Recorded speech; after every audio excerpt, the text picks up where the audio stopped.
नमस्कार साथियों, स्वागत है आपका वेल के 24 यूट्यूब चैनल पे। बहुत बहुत साथियों, आपका आज तय करेगा कल आप कहाँ रहोगे। आपके आज के किए गए निर्णय व प्रयास ही आपके भविष्य की नींव रखते हैं, इसलिए सकारात्मक सोच के साथ निरंतर आगे बढ़ते रहें, अपने आप को अपग्रेड करते रहें। साथियों, मैं माफ़ी चाहूँगा, आज मेरा थोड़ा सा गला ख़राब है, 2-3 दिन से स्वास्थ्य साथ नहीं दे रहा। आज हम चर्चा कर लेते हैं कि एक्चुअल में जो रुपये की वैल्यू डिक्रीज होती जा रही है, मतलब रुपया गिर रहा है, तो वो क्यों गिर रहा है, या ये कब तक गिरेगा, या अगर रुपया गिरता है तो क्यों गिरता है, या अगर डॉलर की वैल्यू बढ़ती है तो क्यों बढ़ती है, अगर बढ़ रहा है तो क्यों बढ़ रहा है, और गिर रहा है तो क्यों गिर रहा है, और अगर गिर रहा है तो कब तक गिरता रहेगा, अगर क्या इसके ऊपर एक्शन लिया जा सकता है या नहीं लिया जा सकता। चलिए साथियों, अब चर्चा कर लेते हैं रुपये की। तो साथियों, क्या आज का जो टॉपिक है कि रुपया गिरता है डॉलर के बाज़ार में, क्यों गिरता है साथियों, एक्चुअल में क्या है साथियों। पहले तो ये देखना पड़ेगा कि रुपये की वैल्यू डिफ़ाइन कैसे होती है। देखो, जब FII जो फॉरेन इंस्टीट्यूशनल इन्वेस्टर हैं, वो जब भारत में आते हैं तो मतलब जो डॉलर है वो डॉलर की फॉर्म में भारत में आता है, या अगर सपोज़ करो भारत के एक्सपोर्ट ज़्यादा हो जाए, इंपोर्ट कम हो जाए, मतलब भारत दूसरे देशों को सामान ज़्यादा बेचने लगे और उनसे खरीदी कम करने लगे, तो उस कंडीशन में क्या होगा कि भारत के पास में डॉलर की मात्रा बढ़ जाएगी, कहीं ना कहीं रुपया हमारा मजबूत हो जाएगा। जब भी किसी देश के एक्सपोर्ट कम हो जाते हैं और इंपोर्ट ज़्यादा हो जाते हैं तो उसकी रुपये की वैल्यू गिर जाती है। ऐसा समझो, अगर भारत ने 1 लाख करोड़ रुपये का एक्सपोर्ट किया और उसके अगेंस्ट में 2 लाख करोड़ का इंपोर्ट किया, मतलब उनने जो दूसरे देश के साथ में आयात किया वो तो किया 1 लाख करोड़ का, और जो निर्यात किया वो ज़्यादा का है। अब बात उसमें डिफरेंट हो गया, जो हम बोलते हैं ना ट्रेड डेफिसिट। जैसे कि भारत अमेरिका के साथ में हमेशा ट्रेड डेफिसिट में रहता है।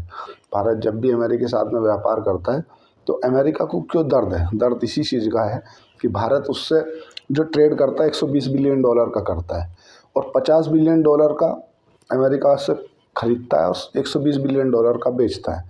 तो जो 70 बिलियन डॉलर है वो ट्रेड डेफिसिट में रहता है।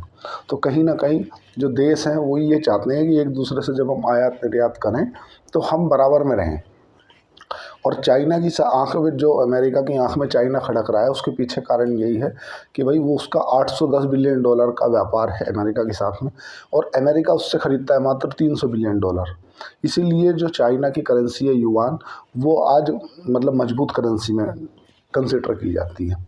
जब भी FII जो फॉरेन इंस्टीट्यूशनल इन्वेस्टर हैं वो भारत से रुपया निकालने लगते हैं तो भारत के रुपये की वैल्यू कम हो जाती है।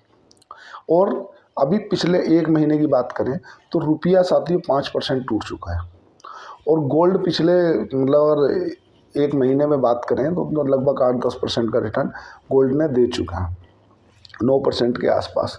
अब रुपया गिरना किसके लिए अच्छा है, किसके लिए ख़राब है। देखो साथियों, जो लोग विदेश में कमाते हैं, जो कामगार लोग हैं, जो FII ना रहते हुए मतलब हमारे NRI हैं, जो भारत में अपने परिवारजनों को पैसा भेजते हैं, उनके लिए रुपये की वैल्यू कम रहना अच्छी बात है। क्योंकि जब वो अमेरिका से या कहीं से भी, तुम्हारा यूरोप से जब भी डॉलर में पैसा भेजते हैं तो हमारे यहाँ पे वो रुपये में मिलता है उनके परिवार को।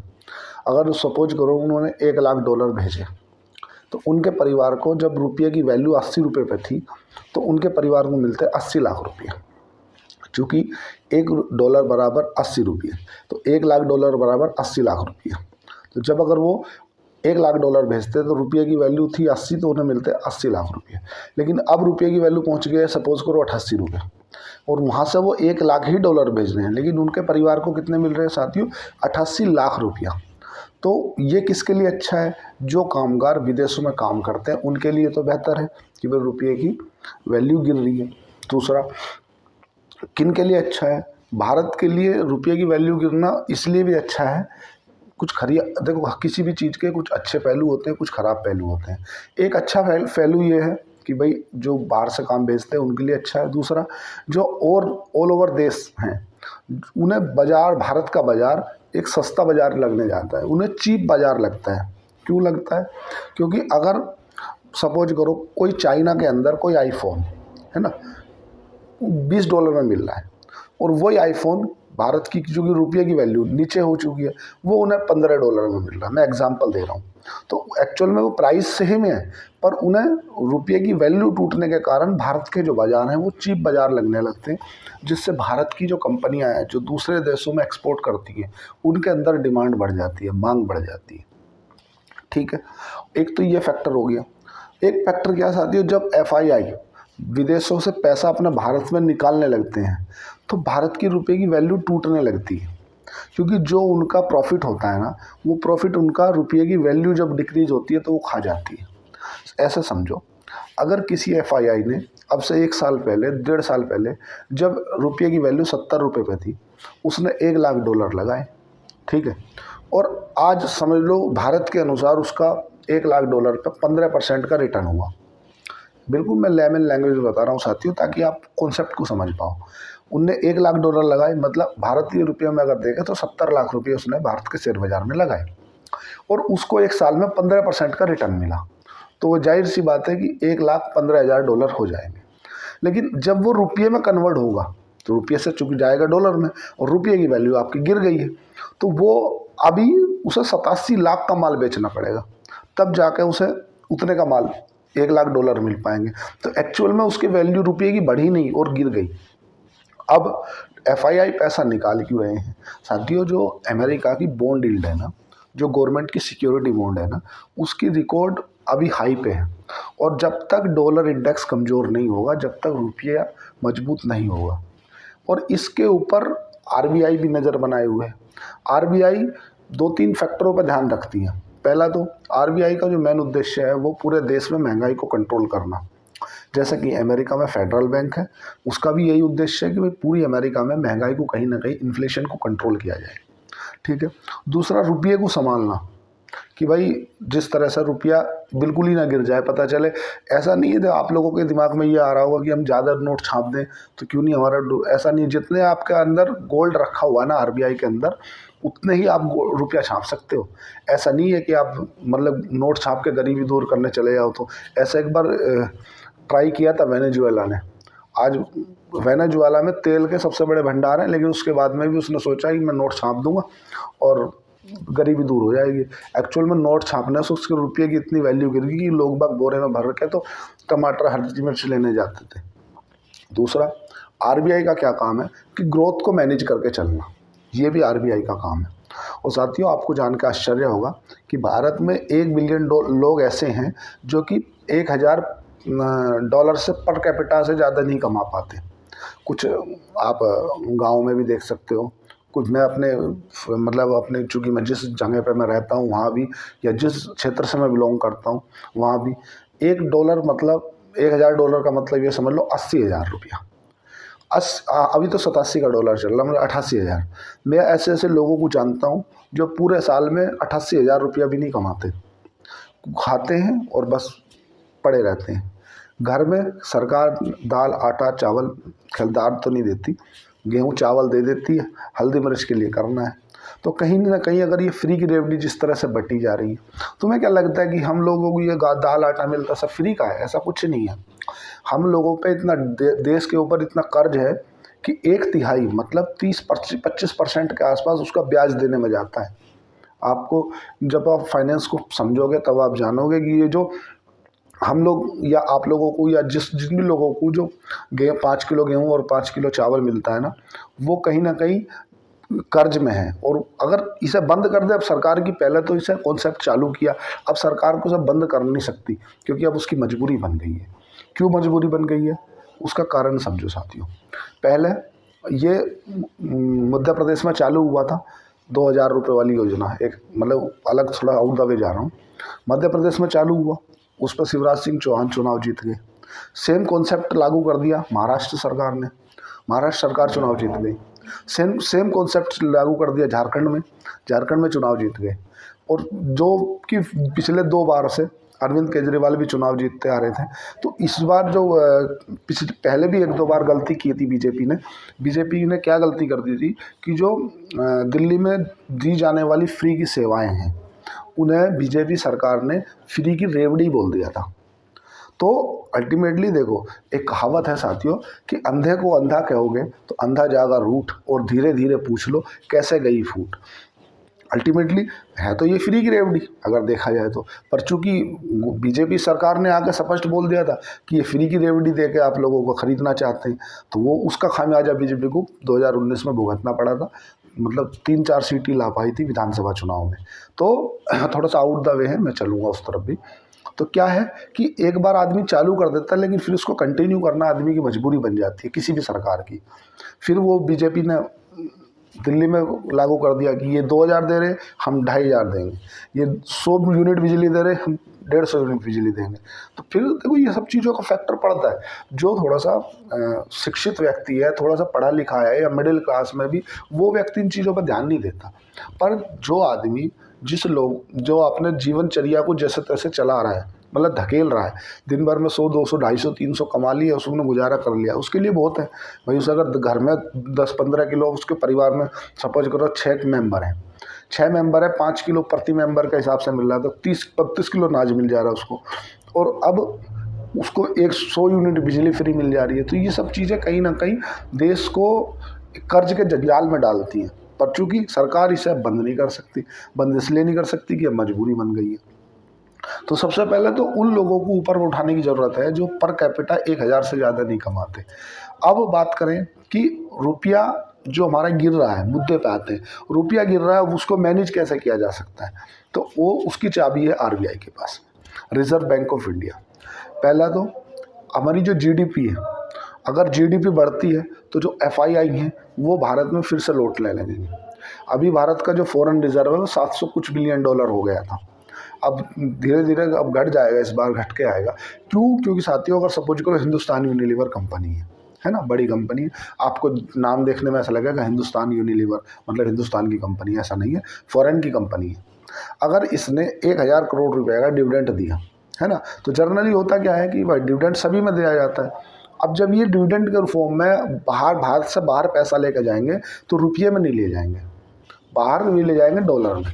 तो डॉलर कहाँ से जाएगा? भारत के फॉरेन रिजर्व से जाएगा, वो वहाँ कमी आ जाएगी, रुपया कमज़ोर होता चला जाएगा। एफआईआई जितना पैसा निकालते जाएंगे उतना रुपया और कमज़ोर होता जाएगा। उसके लिए आरबीआई ने अभी जैसे एक ऑप्शन के जरिए उन्होंने बोला है कि हम कर रहे हैं कोशिश, लगभग 40,000 करोड़ रुपए जैसा मार्केट में डाल रहे हैं रुपये को संभालने के लिए, ताकि रुपये की वैल्यू और ना गिरे। अगर फाइनेंस के जानकारों से माने तो वो रुपये की वैल्यू को गिरना अच्छा बताते हैं। वो बताते हैं कि जितना रुपये की वैल्यू गिरेगी उतना जो बाहर के विदेश में जो लोग हैं उन्हें भारत का जो बाज़ार है ना, शेयर बाज़ार की बात नहीं कर रहा मैं, जनरली जो बाज़ार है वैसा बाज़ार, कुछ भी प्रोडक्ट वाला, वो सस्ता लगने लगता है। ऐसा समझो, मैं बिल्कुल लेमन लैंग्वेज में बता रहा हूँ। अगर कोई आईफोन भारत का अंदर 1 लाख का मिलता है, ठीक है, और सेम रुपये की वैल्यू अगर नेपाल में जाए हमारा 1 रुपया नेपाल में 2 रुपये के बराबर है, तो उनका 1 लाख रुपये हमारे लिए कितना हो गया? वो 50,000 रुपये। तो जनरली हमें क्या लगेगा, क्या नेपाल में तो सस्ता है, पहली बार। इसलिए मैं बोल रहा था कि रुपये का गिरना अच्छा बताया जाता है, लेकिन कहीं ना कहीं शेयर बाज़ारों में दिक्कत है। एक बात हो, अगर दूसरे देश टैरिफ बढ़ाते हैं, अब मुद्दे पे आओ, अगर दूसरे देश टैरिफ बढ़ाते हैं तो जो वस्तु के लिए हमें 1 लाख रुपये, 1 लाख डॉलर के लिए हमें 80 लाख रुपए देने पड़ रहे थे, ठीक है, हमारा रुपया गिर गया, कितना हो गया? 87 या 88 हो गया। अब वही 1 लाख डॉलर का प्रोडक्ट खरीदने के लिए हमें दूसरे देशों से अब 88 लाख रुपए देने पड़ेंगे।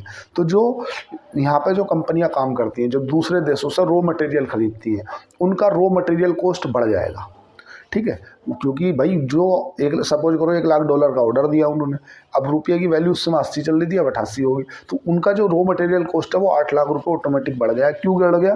क्योंकि वहाँ के डॉलर के प्राइस बढ़ गए हमारे रुपया गिरने के कारण। दूसरा, अगर उन्होंने टैरिफ लगा दिया, अगर उन्होंने बोल दिया कि एक काम करो, मैं अब इस पर 1 लाख तो है प्लस 25% का टैरिफ लगा रहा हूँ, मतलब अब वो पहले 88 लाख का पड़ रहा था रॉ मटेरियल, अब वो पहुँचेगा जाएगा तुम्हारा लगभग 96-98 लाख का। जो सामान कंपनियों को 80 लाख में मिल रहा था दूसरे देशों से, वही सामान टैरिफ लगने के बाद और रुपये की वैल्यू गिरने के बाद 88 से 96 लाख के आसपास पहुँच गया। तो अब उससे क्या, रॉ मटेरियल कॉस्ट बढ़ेगी, तो यहाँ ऑलरेडी महंगाई बढ़ जाएगी, जो आरबीआई नहीं चाहती, इसलिए आरबीआई लिक्विडिटी डाल रही है। जितने भी आरबीआई एक्शन ले रही है ना, चाहे लिक्विडिटी डालना हुआ, चाहे एयूएम के जरिए 40,000 करोड़ रुपया निकालना हुआ, ये इसीलिए ले रही है कि ताकि जो देश के अंदर जो पैसे की कमी हो गई थी, जिससे जीडीपी जो हमारा अगर पिछले क्वार्टरों की बात करें तो लगभग 7.5% के आसपास ग्रॉस डोमेस्टिक प्रोडक्ट की जीडीपी आ रही थी, लेकिन वो घट गई क्यों हो गई? क्योंकि कहीं ना कहीं डिमांड कम हो गई। डिमांड क्यों कम होगी? क्योंकि महंगाई बढ़ गई। महंगाई क्यों बढ़ गई? क्योंकि लोगों की रोज नौकरियां नहीं हैं। इसलिए अब फिर से सरकार ने इस चीज़ को देखा, मॉनिटर किया, और मॉनिटर करने के बाद सरकार इस उद्देश्य से पहुंची कि भाई बाज़ार में पैसा दिया जाए पर्याप्त मात्रा में। बाज़ार में पैसा नहीं है, बाज़ार में पैसा डालेंगे तो लोगों की मांग बढ़ेगी। मांग बढ़ेगी, मान लो ऐसे समझो, मैं नौकरी कर रहा हूँ, अगर मेरी हर महीने 20,000 10,000 तनख्वाह आ रही है तो कपड़े खरीदूँगा, ये खरीदूँगा, वो खरीदूँगा। लेकिन अगर नौकरी चली जाती है तो पोस्टपोन्ड हो जाएगा लोगों को खरीदने का काम, तो लोग डिमांड घट जाएगी, मार्केट से डिमांड घट जाएगी, तो जो मिल है, जो फैक्ट्रियाँ हैं, वे कहाँ तक चलेंगी? वो नहीं चलेंगी। क्यों नहीं चलेंगी? क्योंकि बैठा के कौन कब तक तनख्वाह देगा? वो बोलेगा एक काम करो यार, डिमांड नहीं है, अभी तुम आधे लोग चले जाओ, छटनी कर देता हूँ मैं, और आधे रहो, जब डिमांड आएगी तब आना। तो एक तो बेरोजगारी पहले ही फैली थी, ऊपर से आधे लोगों को और निकाल दिया, अब वो और बेरोजगार हो गया। वो बेरोजगार हो गए तो उसका डिफेक्ट क्या पड़ा? अब उनकी ईएमआई रुकने लगेंगी। ईएमआई क्यों रुकने लगेंगी? क्योंकि मान लो मैंने बाइक उठा रखी है, नौकरी जा चुकी है, अब तो मेरे को जिद्दोजहद करना अपने जीवन जीने के लिए, तो मैं अब ईएमआई कहाँ से भरूंगा? अब उसका इफेक्ट पड़ेगा बैंक पे, क्योंकि बैंकों के जो ग्रोस एनपीए है ना, वो बढ़ जाएंगे। लोग ईएमआई नहीं दे रहे, ईएमआई नहीं चुका रहे, ग्रोस एनपीए बढ़ जाएंगे। ग्रोस एनपीए बढ़ जाएंगे तो जैसा भी कोऑपरेटिव बैंक के साथ हुआ, ऐसे कांड होने चालू हो जाएंगे। अब बात कर लेते हैं कि इसका चाबी किसके पास में है। तो पहला तो जो हमारे कामगार हैं, जो दूसरे देशों में काम करते हैं, वो भारत में जो पैसा भेजते हैं डॉलर के मुकाबले, उससे भारत को बहुत कहीं ना कहीं पॉजिटिव वे मिलती है। दूसरा, आरबीआई डॉलर और डालती है मार्केट में, जिससे रुपये की वैल्यू ना गिरे। गवर्नमेंट सिक्योरिटी खरीदती है, और अगर भारत के एक्सपोर्ट बढ़ जाएं, भारत दूसरे देशों को एक्सपोर्ट ज़्यादा करने लगे और इंपोर्ट कम करने लग जाए, तो भी भारत की जो रुपये की वैल्यू है वो मजबूत हो जाती है। जो एफआईआई है, फॉरेन इंस्टीट्यूशनल इन्वेस्टर, अगर वो भारत के शेयर बाज़ार में पैसा डालने लग जाए तो भी रुपये की वैल्यू संभल जाएगी और फिर से एक यथावत हो जाएगा। अगर डॉलर इंडेक्स, जो ऑल ओवर विश्व पर राज करता है डॉलर, उसका इंडेक्स कमज़ोर हो जाए तो भी रुपया मजबूत हो जाता है ना। ऐसा देखो, जो जानकार हैं ना वो बताते हैं कि लगभग 30, अगर पिछले 10-15-20 सालों की बात करें तो 30-35 रुपये तो डॉलर बढ़ गया 10-15 सालों के अंदर। अब जो 50-52 रुपये पर डॉलर था वो 85 पे है। अब ऐसा समझो, तुम्हारे पास 50 लाख रुपए थे, ठीक है, आपने बॉन्ड में लगा दिया 5% के, जैसा भी यूएस में बॉन्ड यील्ड चल रही है 4% 5% के आसपास, आपने बॉन्ड में यूएस के अंदर $1,00,000 अपने निवेश कर दिए। तो उन $1,00,000 पे 5% के हिसाब से हर साल का तो ब्याज हो गया, ठीक है। अब ब्याज तो है ही, ठीक है, तो 5 पंजे 25, वो अलग है, रुपये की वैल्यू घट गई वो अलग। आपने जब उस समय लगाए थे 10 साल पहले 50 लाख रुपए, आज उनकी वैल्यू होगी 2 करोड़ रुपया। इसलिए जो ऑल ओवर देश की करेंसी है, उसी देश में लोग बाग डाइवर्ट होते हैं। लोग बाग डॉलर में पैसा क्यों शिफ्ट करते हैं अपना? क्योंकि उन्हें मालूम है कि डॉलर लीडरशिप रखता है ऑल ओवर विश्व में। भाई अगर देखा जाए, डोनाल्ड ट्रंप की टेंशन क्या है? डोनाल्ड ट्रंप क्यों बोलता है मैं ब्रिक्स देशों पर 100% का टैरिफ लगा दूंगा? उसे वो दिक्कत थोड़ी है, उसे दिक्कत यही है कि ये जो ब्रिक्स देश हैं ना, जिसमें चाइना है, भारत है, ब्राज़ील है, रसिया है, ये जो बड़े बड़े मतलब जो बड़ी इकोनॉमी रखने वाले देश हैं, अगर इन देशों ने अपनी कोई करेंसी बना ली तो जो डॉलर का स्वामित्व है ना ऑल ओवर विश्व से, वो कम हो जाएगा। डॉलर का स्वामित्व कम हो जाएगा तो कहीं ना कहीं लोग बाग डॉलर से ट्रेड कम करेंगे। डॉलर से ट्रेड कम करेंगे तो लोग बाग अपनी डॉलर में जो करेंसी है ना, उसे कन्वर्ट करना चालू कर देंगे। कोई गोल्ड में कन्वर्ट करेगा। एक समय था साथियों, जो $1 is equal to 1 pound gold हुआ करता था। एक अमेरिका के राष्ट्रपति आए, उन्होंने इसे कानून को बंद कर दिया कि नहीं ऐसा कुछ नहीं। तो जब भी किसी दूसरे देशों के ऊपर टैरिफ बढ़ता है तो उनकी जो करेंसी है ना वो क्रैश होती है। अगर जैसे मैंने भी बताया ना कि अगर अमेरिका ने हम पे टैरिफ लगा दिया, पहले ही हमारा रुपया कमज़ोर हो रहा, 70 रुपये से बढ़ कर 88 पे आ गया, उसने टैरिफ और लगा दिया, तो हमारी जो देश की करेंसी है ना ऑल ओवर कमज़ोर होगी। एक्सपोर्ट अगर हमारा कम हो गया और इंपोर्ट ज़्यादा हो गया तो भी जो रुपये की मांग है वो घट जाएगी और रुपया और कमज़ोर हो जाएगा। जो विदेश से लोग बाग अपने बच्चों को भेजते हैं पढ़ाने के लिए, उनके लिए रुपया कमज़ोर होना बहुत नुकसानदायी है। अगर आपको अपने बच्चे को विदेश भेजना है और बच्चे की फ़ीस है $1,00,000, अगर आप उसको पिछले साल भेज देते, रुपये की वैल्यू मतलब समझ लो 75 रुपये थी, तो आपको 75 लाख रुपए देने पड़ते। सेम अगर आप आज भेजोगे अपने बच्चे को तो आपको देने पड़ेंगे 88 लाख रुपए। क्यों? क्योंकि रुपये की वैल्यू गिर गई। क्यों गिर गई? क्योंकि कहीं ना कहीं डॉलर मजबूत हो गया। डॉलर इंडेक्स अभी 100 कुछ के ऊपर चल रहा है। एक समय था 88-90 पे चलता था, जब की बात कर रहा हूँ मैं। और साथियों, आपको जान के आश्चर्य होगा कि अमेरिका से कहीं ज़्यादा तो भारत के अंदर सोना है। गोल्ड आज की स्थिति में भारत के पास 25,000 टन है, जो कि भारत में आम नागरिकों के पास है। और आरबीआई के पास में कितना गोल्ड है? मात्र 850 टन, मात्र 850 टन। और आम जनता के पास में कितना गोल्ड है? 25,000 टन। लेकिन उसको कंसीडर नहीं किया जा सकता क्योंकि वो उनका पब्लिक है। अब बात करें कि एवरेज की, देखो अगर आप बात करते हैं कि लॉन्ग टाइम में कहाँ निवेश करना बेटर रहेगा, तो वो मैं आपको यूट्यूब के माध्यम से नहीं बता सकता क्योंकि वो आपको अपने फाइनेंशियल एडवाइजर से ही पूछना पड़ेगा। पर लॉन्ग टाइम में जो निफ्टी है वो 15-20% के आसपास रिटर्न देती है, उसमें कोई डाउट नहीं। क्योंकि 145 करोड़ के देश है हमारा, इसलिए घबराने की ज़रूरत है नहीं। भारत के अंदर जो पॉपुलेशन है, कुछ तो कपड़ा, जूते, चप्पल, मोटरसाइकिल, गाड़ी खरीदेगी ना, कहाँ बनेगी? भारत के अंदर ही बनेगी ना, तो भारत की कंपनियां चलेंगी। तो ये जान लो लंबे समय में बाजार ऊपर ही जाना है, इसमें कोई डाउट नहीं है। और आपने देखा होगा ना, सब लोग डंकी रूट से जाना चाहते हैं, डंकी रूट से अमेरिका चलो, ये चलो, क्यों जाते हैं? कभी जाना? भारत के अंदर और अमेरिका के अंदर जो डिफरेंट है ना आय, उसमें 52 लाख रुपये का डिफरेंस है। अगर अमेरिका का प्रति व्यक्ति आय की बात करूं साथियों, तो लगभग ये मान के चलो $71,000 प्रति आदमी कमाता है। जो नॉर्मल व्यक्ति है चाहे बड़ा, उसमें सब आ जाते हैं एवरेज में। $71,000 को अगर आप आज की डेट से कन्वर्ट करोगे साथियों तो वो लगभग आएगा तुम्हारा 81-82 लाख रुपया, 62 लाख, 63 लाख ऐसे। और भारत के अंदर कितना कमाता है? $2,600 या $2,700 प्रति व्यक्ति आए हैं। उसको अगर आप कन्वर्ट करोगे ना तो वैसे ही बैठेगा लगभग 2,50,000, 2,30,000 के आसपास प्रति व्यक्ति आए। तो दोनों के अंदर 59 लाख का डिफरेंस है। क्या आप समझ रहे हो? 59 लाख रुपये प्रति व्यक्ति अमेरिका का ज़्यादा कमाता है। और टैक्स कौन देता है? हम लोग, आप लोग, चाहे हम जीएसटी के माध्यम से दें चाहे इनकम टैक्स के माध्यम से दें। इनकम टैक्स तो इतना देते ही नहीं है, मात्र 1% लोग ही हैं जो भारत के अंदर इनकम टैक्स देते हैं। 3% लोग ऐसे हैं जो इनकम टैक्स फाइल करते हैं। अमेरिका का ये आंकड़ा आपको जानकर आश्चर्य होगा साथियों, 65% लोग हैं अमेरिका में जो इनकम टैक्स देते हैं। पर लेकिन एक बात और भी है, अमेरिका से तुलना हम भारत की नहीं कर सकते। अमेरिका में एक बार उन्होंने टैक्स दिया तो उसके बाद उन्हें किसी बात की चिंता करने की ज़रूरत नहीं है। Fresh air, road, highway, health, जो आयुष्मान जैसी योजना प्रधानमंत्री जी ने अब आके चलाई हैं, इससे पहले तो वो भी नहीं हुआ करता था। और एजुकेशन, आपका बच्चा मतलब जब तक पढ़ रहा है फ्री एजुकेशन, और एजुकेशन भी टॉप हाई लेवल की।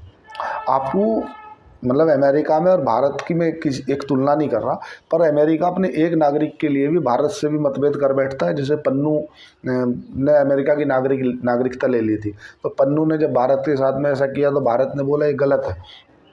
अमेरिका बोलता है भाई अब ये हमारे देश का नागरिक है, तो ये हम इसकी रिस्पॉन्सिबिलिटी हमारी है अगर इसके साथ कुछ होता है। तो भारत में आप हम रोज़ दुनिया भर में 10, 20, 50 रोज़ मरते हैं, वो एक नंबर मात्र है, इससे ज़्यादा कुछ भी नहीं है।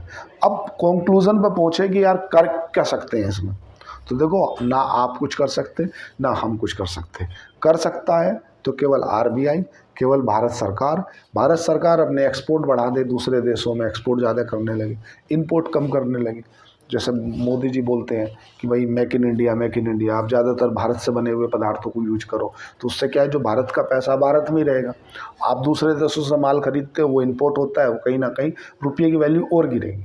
रुपये की वैल्यू गिरना इकोनॉमी के लिए अच्छा है, पर उन लोगों के लिए बेकार है जो लोग कुछ रॉ मटेरियल दूसरे देशों से परचेस करते हैं, जो अपने बच्चों को कहीं ना कहीं पैसा भेजते हैं, या जो भारत से दूसरी जगह शिफ्ट होना चाहते हैं, जो अब से 1 साल पहले जाते तो उन्हें 80 लाख रुपए के अगेंस्ट, 70 लाख रुपए के अगेंस्ट में $1 लाख मिल जाते। अब ख़राब किन के लिए? तो ख़राब तो ऑल ओवर हम लोगों के लिए, आपके लोगों के लिए, क्योंकि जब जब रुपया कमज़ोर हुआ है तब तक शेयर बाज़ार गिरा है। रुपये को मजबूत होना पड़ेगा।